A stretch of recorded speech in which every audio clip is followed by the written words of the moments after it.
Hey guys, so I was thinking earlier today and I realized that it had been about a year since I had bought the bed cover.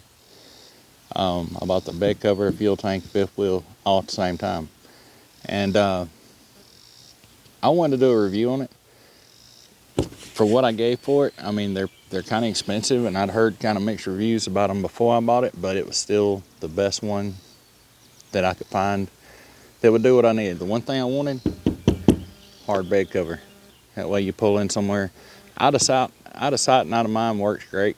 You know, if you can cover the bed of your truck up, first off, people look at it and they think they don't know if it's empty or if there's something in there, something worth taking or whatever.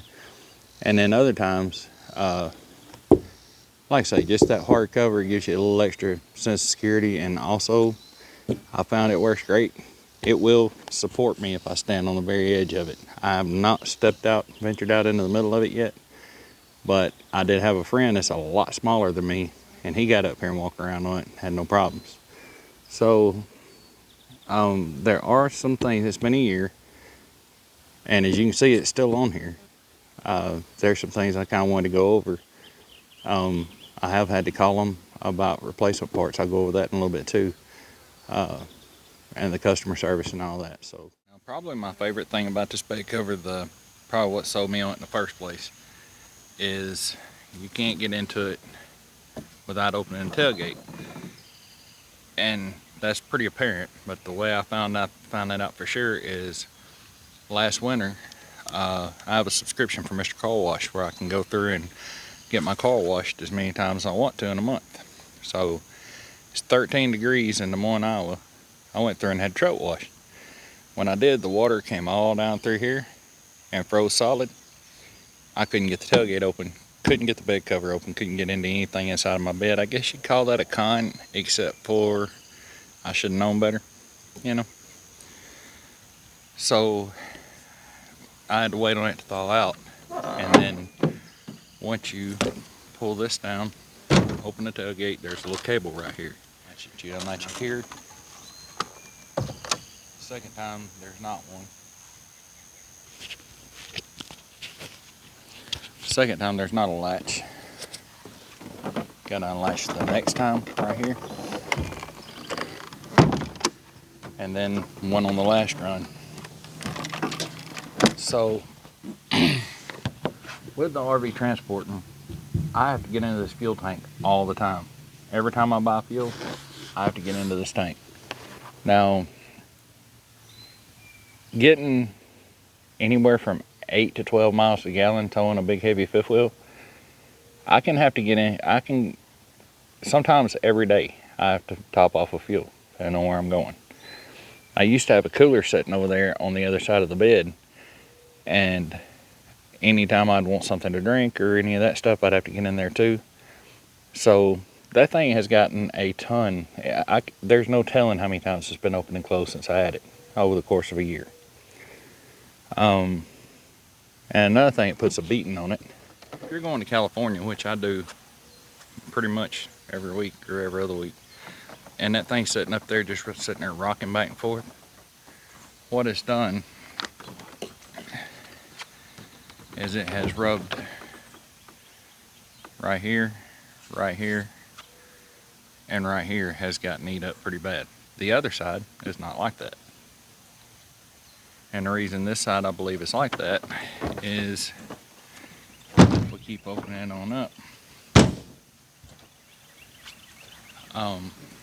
This one right here. When I bought it, there was a piece of weather stripping right here. One right there, another piece in the center, and you can see, maybe you can see where that's peeled off, and another piece right there. That piece is missing. So what I feel like it's done is when you roll it up, it kind of cones to this side. So sometime, as soon as I can find the right piece of weather stripping, I'm gonna go ahead and put something else right here. I may even have to call Back Industries and see about getting them to send me some more replacement pieces.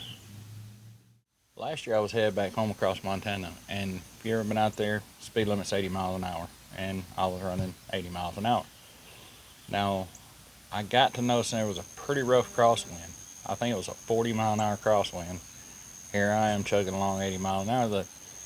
Everything was fine, but I noticed in my rear view, you could see the back of the bed cover was doing this. Now, what that did, by the time I got home, the corner pieces right here were broken off. And I was kind of frustrated, but I called Back Industries and talked to them, told them what had happened, what was going on. And I was expecting, well, we can sell you those pieces or whatever. No, he said, what's your address and all this, that, and the other. And I told him, I thought he was looking up warranty information. He said, all right, I got those pieces on the way. Is there anything else I can do for you? And I'm like, no, that was great. So really, really good customer service from my experience with them. And I feel like if I called them and told them about the weather stripping pieces that was missing right here that had worn off, I figured they'd probably send me some new ones. But I've got something else figured out, that I've got a piece of weather stripping about that same size that I'm gonna try, and then I've also got something else I'm gonna try toward the front.